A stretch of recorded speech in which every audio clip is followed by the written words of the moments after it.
I'll be speaking to you about some critical issues and important decisions. Today, I want to make a special request to all of you.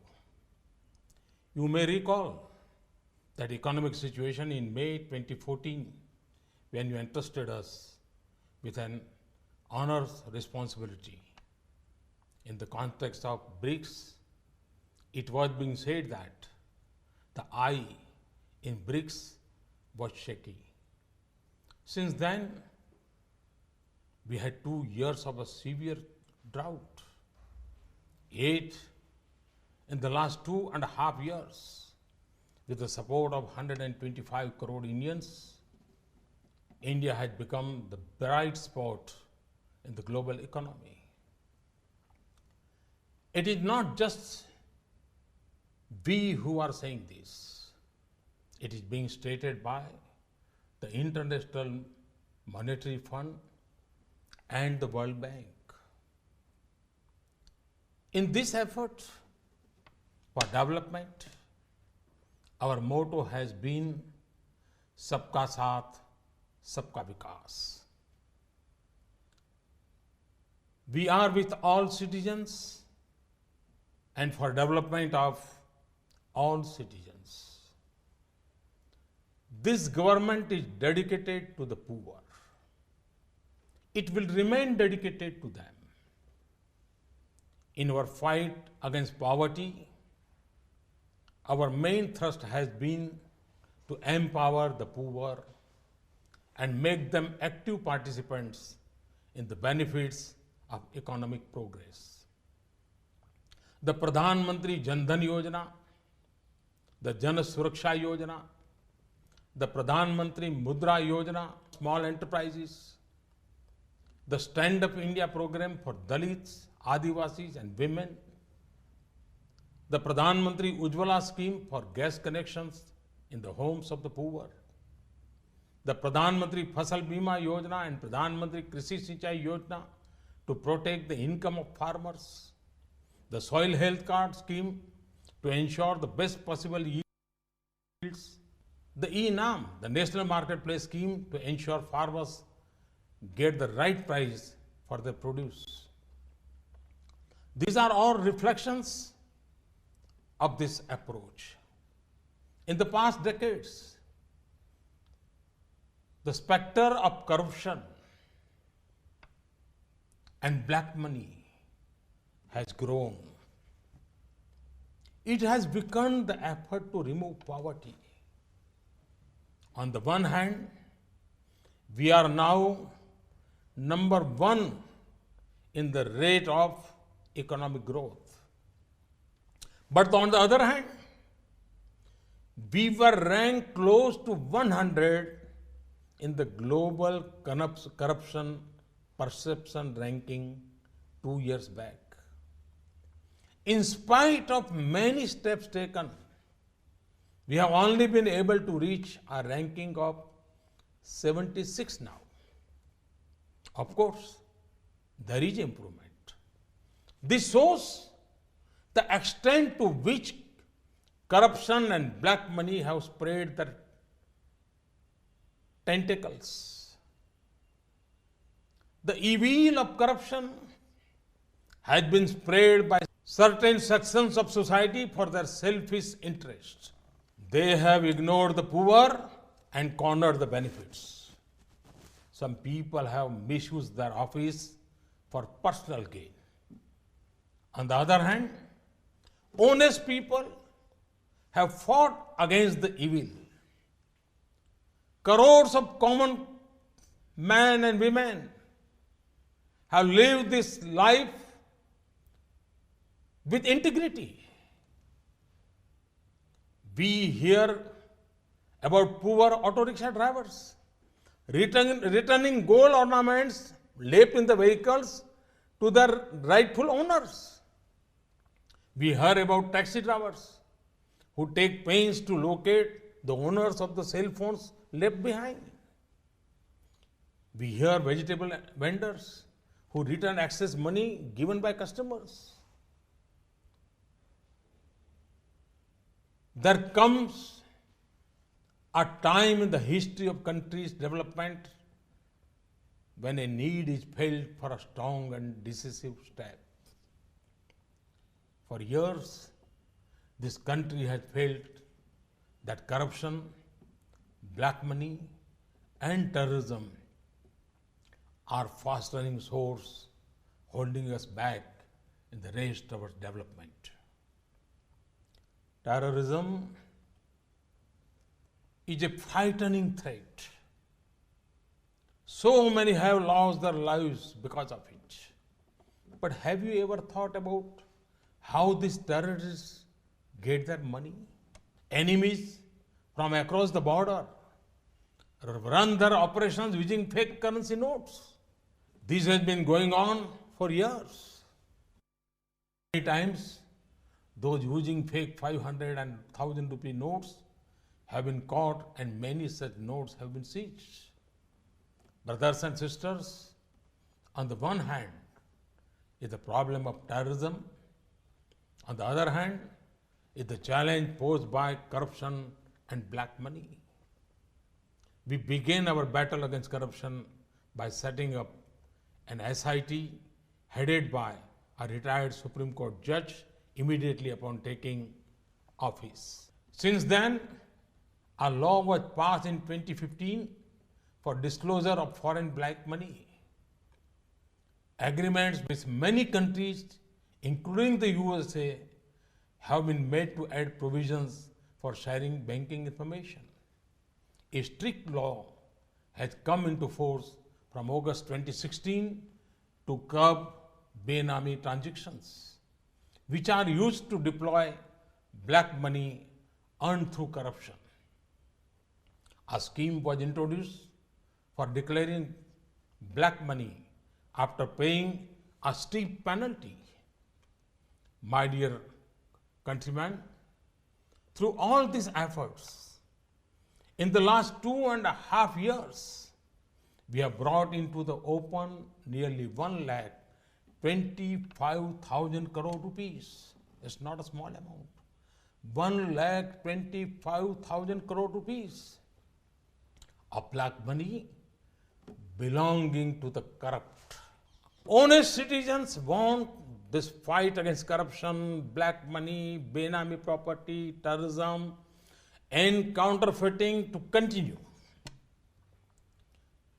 Which honest citizen would not be pained by reports of crores worth of currency notes stashed under the beds of government officers?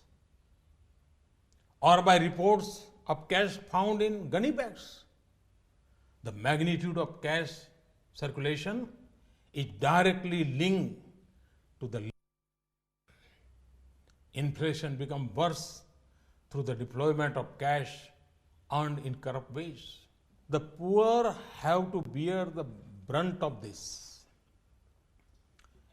It had direct effect on purchasing power of the poor and the middle class. You may yourself have experience when buying land or a house, that part from the amount paid by check, a large amount is demanded in cash. This creates problem for an honest person in buying property. The misuse of cash has led to artificial increase in the cost of goods and services like houses, land, higher education, healthcare, so on. High circulation of cash also strengthens the Hawala trade, which is directly connected to black money and illegal trade in weapons. Debate on the role of black money in elections has been going on for years. Brothers and sisters, to break the grip of corruption and black money, we have decided that the 500 rupee and 1000 rupee currency notes presently in use will no longer be legal tender from midnight to night, that is 8th November 2016. This means that these notes will not be acceptable for transaction from midnight onwards. The 500 and 1000 rupee notes hoarded by anti-national and anti-social elements will become just worthless piece of paper. The rights and the interests of honest, hard-working people will be fully protected. Let me assure you, the notes of 100, 50 rupees, 20 rupees, 10 rupees, 5 rupees, 2 rupees, and 1 rupees, and all coins will remain legal tender and will not be affected. This step will strengthen the hands of the common man in the fight against corruption, black money, and fake currency. To minimize the difficulties of citizens, in the coming days, several steps are being taken. Persons holding old notes of 500 or 1000 rupees can deposit these notes in their bank or post office account from 10th November till close of banking hour on 30th December 2016 without any limit. Thus, you will have 50 days to deposit your notes and there is no need for panic. Your money will remain yours. You need have no worry on this point. After depositing money in your account, you can draw it when you need it. Keeping in mind the supply of new notes in the first few days, there will be a limit of 10,000 rupees per day and 20,000 rupees per week. This limit will be increased in the coming days. Apart from depositing your notes in your bank account, another facility will also be there. For your immediate needs, you can go to any bank, head post office or sub post office. Show your identity proof like Aadhaar card, voter's card, ration card, passport, income tax PAN card number or other approved proofs and exchange your old 500 or 1000 rupee notes for new notes. From 10th November till 24th November, the limit for such exchange will be 4,000 rupees. From 25th November till 30th December, the limit will be increased. There may be some who, for some reason, are not able to deposit their old 500s or 1000 rupees notes by 30th December 2016. They can go to specific office of the Reserve Bank of India up to 31st March 2017 and deposit the notes after submitting a declaration form. On 9th November and in some places on 10th November also, ATM will not work. In the first few days, there will be a limit of 2,000 rupees per day per card. This will be raised to 4,000 rupees later. 500 and 1,000 rupees notes will not be legal tender from midnight. However, for humanitarian reasons, to reduce hardship to citizens, some special arrangements have been made for the first 72 hours, that is till midnight on 11th November. During this period, government hospitals will continue to accept 500 and 1000 rupee notes for payment. This is for the benefit of those families whose members may be unwell.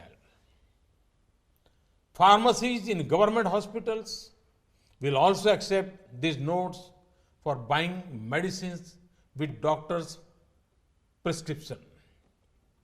For 72 hours, till midnight on 11th November, railway ticket bookings counters, ticket counters of government buses, and airline ticket counters at airports will accept the old notes for purchase of tickets. This is for the benefit of those who may be traveling at this time. For 72 hours, 500 and 1000 rupees notes will be accepted also at petrol, diesel and CNG gas stations, authorized by public sector oil companies, consumer cooperative stores authorized by state or central government, milk booths authorized by state governments, crematoria and burial grounds. These outlets will have to keep proper records of stock and collections. Arrangements will be made at international airports for arriving and departing passengers who have 500 or 1000 rupee notes for not more than 5000 rupees to exchange them for new notes or other legal tender.